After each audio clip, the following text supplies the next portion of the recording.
Hello everyone, it's Jeff here back with you again. This is my second video that I'm making today. Still have the Pink Floyd holiday themed shirt on. And this is a Spin Zone video. Now, I'm going to try to make this quick. I know I say that every time and I fail. I'll probably fail again today. But I kind of know what I want to say, sort of in my head, and I actually have a few notes here for a couple things. So hopefully that will help me talk faster. We'll see.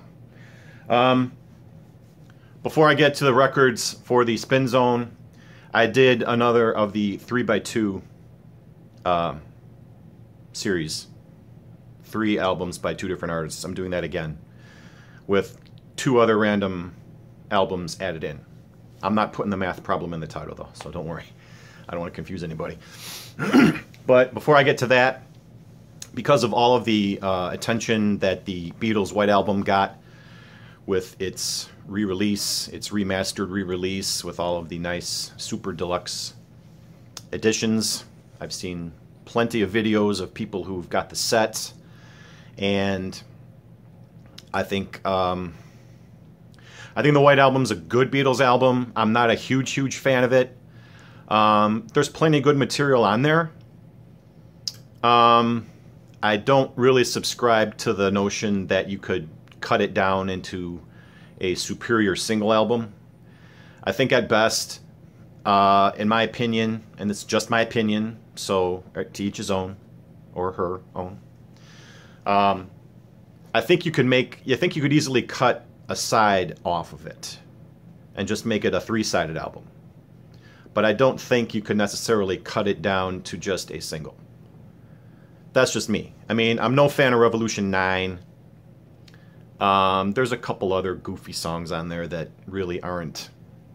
It's just the Beatles kind of wanking off a little bit. But, you know, it's the Beatles. What are you going to do? Still a fan of the album. And when I saw everyone talking about their new sets, it made me want to revisit the record a little bit on my own. This was the copy that I bought. This is from my original collection.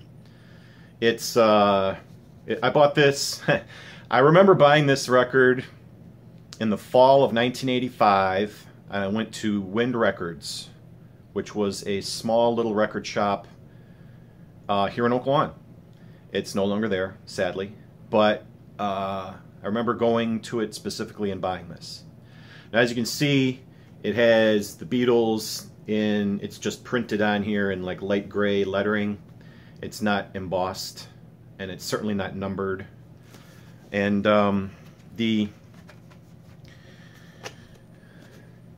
you all know what the inside gatefold looks like at this point, I would think.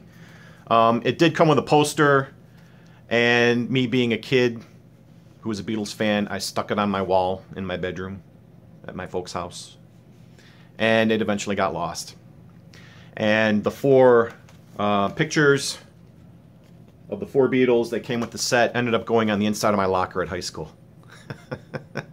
And they ended up disappearing too. So I don't have any of the extras with it. I just have the albums, and this is obviously a later issue pressing. Still sounds great. You know, it is a great album still. But it was a little dirty, and I was like, you know what? I really should clean this record before I play it. So I whipped out the Spin Clean, ran it through, and it improved the sound some. It wasn't really that bad, but it did take away some of the crackling.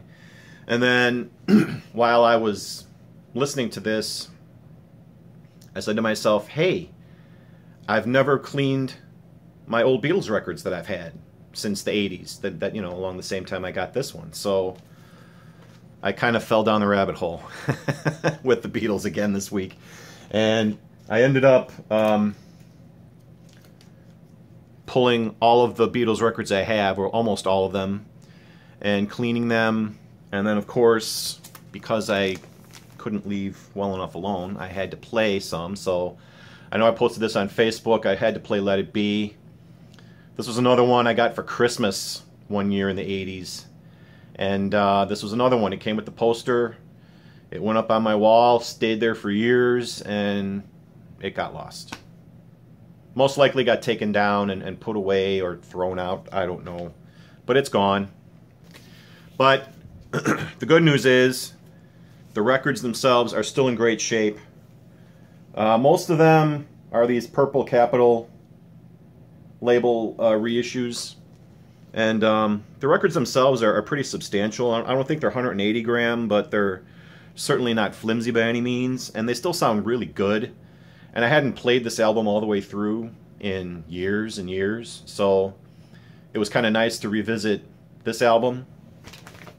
And of course, I got rid of the original paper sleeve. I mean, this one had a picture sleeve on it, which I kept, but a lot of the other ones just had a plain paper sleeve or a old plastic sleeve, which I replaced with a new MoFi.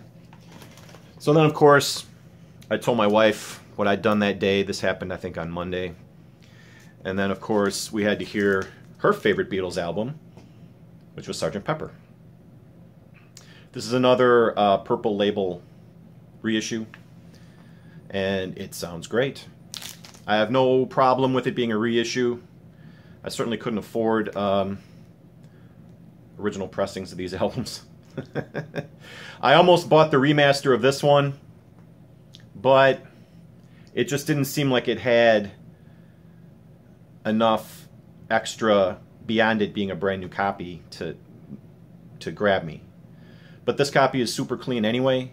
Even after I ran it through the spin clean, it didn't really have much on it, but I did it anyway just because I've had it for like 30 some years. So I don't know. I don't really like having multiple copies of albums if I can help it. I mean, I have a second copy of the White Album that I found in an estate sale. It was only for $1, so I couldn't resist really, because in this one here, I've shown this before. It's got the embossed letters, but it's not a numbered copy. And I've tried looking this up on Discogs, and I can't find, you know, it's an Apple label copy, but I can't find the exact matrix numbers in the dead wax. And there's like 10 million versions of the White Album and pressings of the White Album the world over. And I can't seem to narrow it down to find it. So, and that's a really nice copy too. So there are a few exceptions for multiple albums. And I have 2 Abbey Roads. Again, I found an Apple label for, you know, a couple bucks at an estate sale. And it was one of those copies where it looked really clean, but it sounded horrible. After I played it, and then I tried cleaning it, and it still didn't sound good, and then I tried scrubbing bubbles on it. That didn't work. I even tried wood glue. That didn't work. So I'm just chalking it up maybe to groove damage, because it just sounds crappy. And the copy that I bought in the 80s, it's a purple Capitol pressing. That's really my favorite Beatles album, Abbey Road, and it got played an awful lot. And the needle on the old record player that I had probably wasn't the best for it, and that doesn't sound good either. So I'm hoping, I'm pretty sure that next year, when that album hits its 50th anniversary, it will get the remaster and reissue treatment by Giles Martin also, because that's the one I'll buy, just to have a brand new pristine copy. But as tempting as these remastered reissues have been, I haven't been able to justify pulling the trigger on them. You know, I would love to have the Escher demos. I wish those were sold separately. I would just buy those if I could, but you have to get it, you know, in one of the deluxe sets, and that's like, I think it's like $80 on Amazon, $80 or $85, and I just can't justify it. So maybe someday down the road, who knows? But played a bunch of my Beatles records again. Sadly, I don't have much in the way of original 60s Beatles vinyl, except, and I'm just showing this just to show it, this copy of Meet the Beatles, I was able to track down on Discogs, and this is a second pressing from '64. And it had all of the identifiers matched what I found on Discogs. So this is a second mono pressing of Meet the Beatles, which I got from my grandma on my mom's side. She had this and another Beatles album. I'll show you here quickly. But the cool thing about this is that it's got the original inner sleeve on it as well, in pretty nice shape. So I always love these inner sleeves where they show other records by put out by the same company, and I love seeing. I don't know if you can freeze the video if you want to read what this says here about the needles. But the cover on this is starting to split, so I'm trying to not take it out of the bag all that often anymore. But this record was in surprisingly good shape. I cleaned it, and for it's a mono pressing, and it really sounds nice. The other album that I got from her was this copy of the early Beatles, and I was able to find this one in Discogs also, and this is also a second pressing from 1965. So this was, and it has the original inner sleeve, which is very similar to the one that I showed on Meet the Beatles. It's got, you know, different catalog artists. So these two plus that Mystery White album that I have are really the only old Beatles vinyl that I've got. Everything else is a reissue from the 80s, most likely. But I've got two other Beatles related albums to show you that I think are first pressings, but they're German pressings. I've got a copy of Plastic Ono Band by John Lennon, and this one, here's the back. The writing on the back, on the bottom here, is in German, so that's kind of a giveaway right there. And then this is a cool, I've never seen this Apple label before. It's a black and white Apple label, and it's the same on both sides. It's not like a cut side and a skin side of an apple. And I was able to track this down on Discogs, and this is a first German pressing. So, and this is an absolutely immaculate mint record. There's it's super quiet. It sounds great. I found this at an estate sale for $1. That made it even better, and that made me very happy. I played a few songs off of this the other day, just as I was going through the stack and looking at all of the records to see if what needs cleaning and what doesn't. And I was like, oh yeah, I've got this one. And then the black and white Apple label I thought was a little unique, because the only other Apple labels I've seen have been of the green apple or the red. I think some of Ringo's solo albums had a different color apple, but I don't have any solo Ringo on vinyl. So I had this, and then I also found, at that same sale, I found the first album by Paul McCartney. Here's the back, and I'll just show you. It's a rather flimsy gatefold, but still a gatefold. You know, the spine on this thing is pretty chewed up, so I try not to take this out of the sleeve all that often either. But this one I was able to look up, and this is also a German pressing as well. I'm pretty sure it's a first German pressing. So, but this one is more like the traditional Apple label. You've got the skin side on one, and then you've got the cut side on the other. Also an immaculate copy. So these two are actually among my more prized records in my collection, to be honest with you. And I didn't even know at the time what was, you know, what kind of shape they were in. The price was so cheap, I was just grabbing. So I saw this and I just grabbed it. So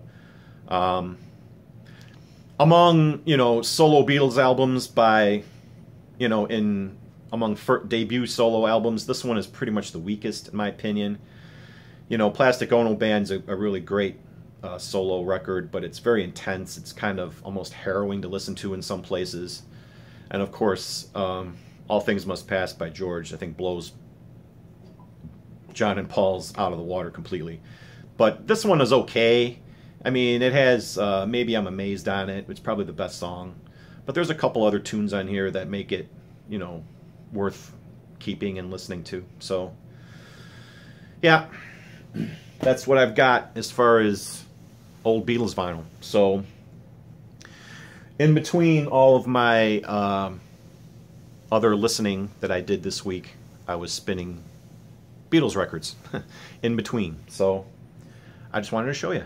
And look at this. We're 16 minutes in, and I haven't even got to the records yet. Ooh. I wonder if I should make this a separate video. All right, well, we're going to go quick. The first album, the first random album that I listened to was a reissue of Link Wray. I found this on Amazon. It was fairly cheap. And I played this, and boy, what a great surprise this was. I mean, this was this originally came with a die-cut cover. This flap would open, you know, and on the other side you would have the black and white picture. But obviously, this being a reissue, it doesn't have that. And this was a great album, I have to say. I know Andrew from Tales from the Crate showed it. I think this got mentioned in somebody else's video recently too. But I've been looking for this, and I came across, like I said before, I came across an original copy.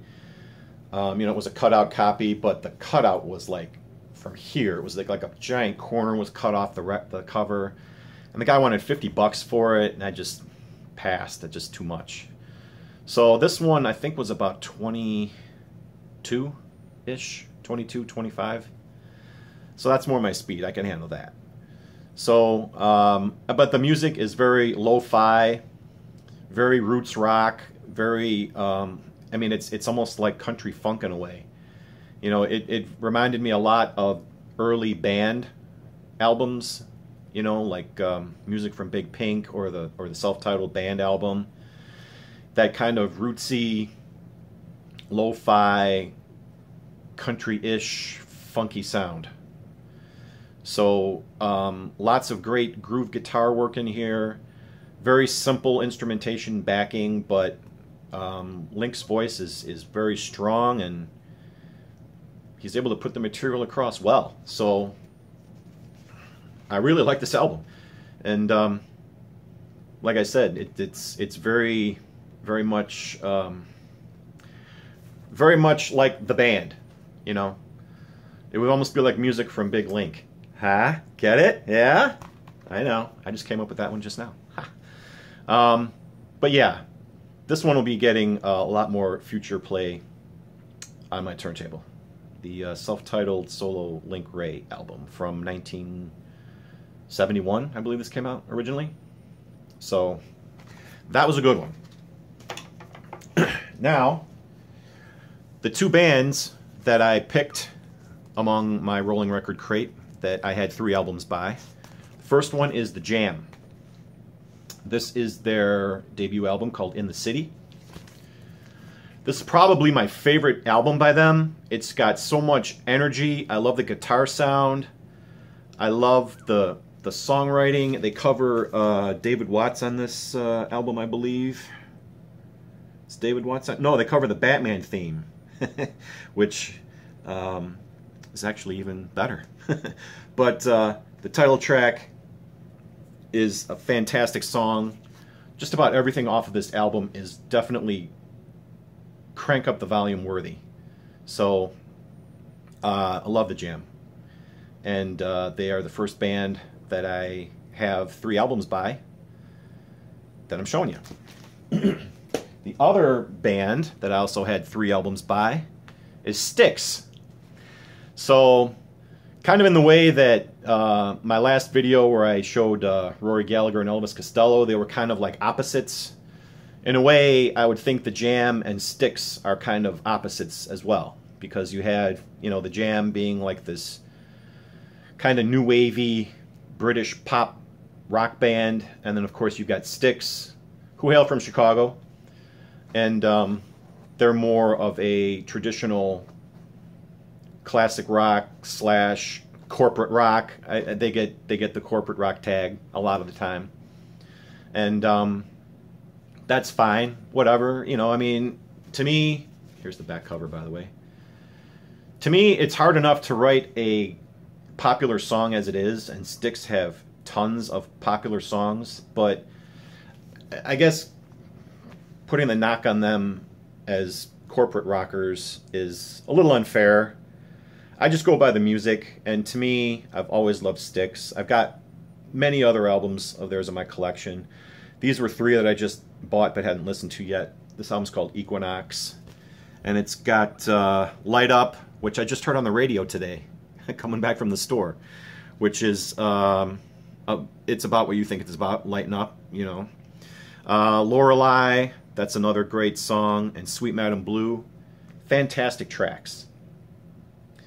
So, you know, you could say what you want about Styx, but I like them. I think they're a great band, and I think this is a great album.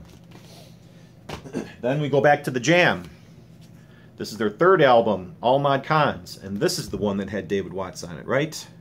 Right. Here we go. There's the back cover. Not as much energy as the debut, but there's still plenty of it, and there's more focus on songwriting and lyrics a little bit than just thrashing around on their guitars like on the debut. So, what else was on here?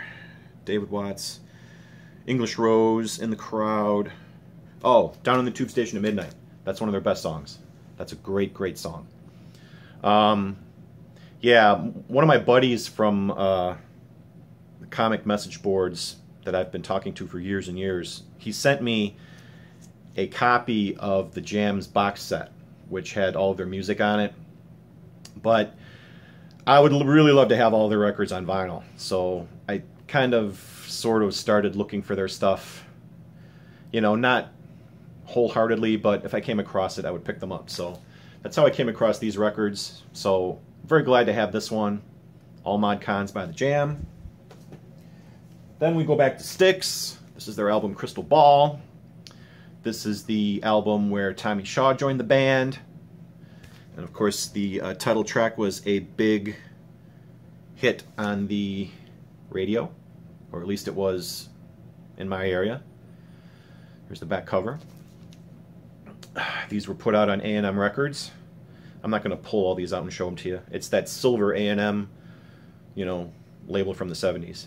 So this was a great album too. And like I said, it was Tommy Shaw's first with the band. This came out in '76, I believe. And it's just a great listen. They're just fun records to listen to. The 3rd album here by the Jam, it was their last one, called The Gift. This came out in 1982. Here's the back cover. Town Called Malice, I think, was a pretty big hit for them. That's on here. That's a really great song. There's another great song on here called Carnation. The title track, The Gift, is really good.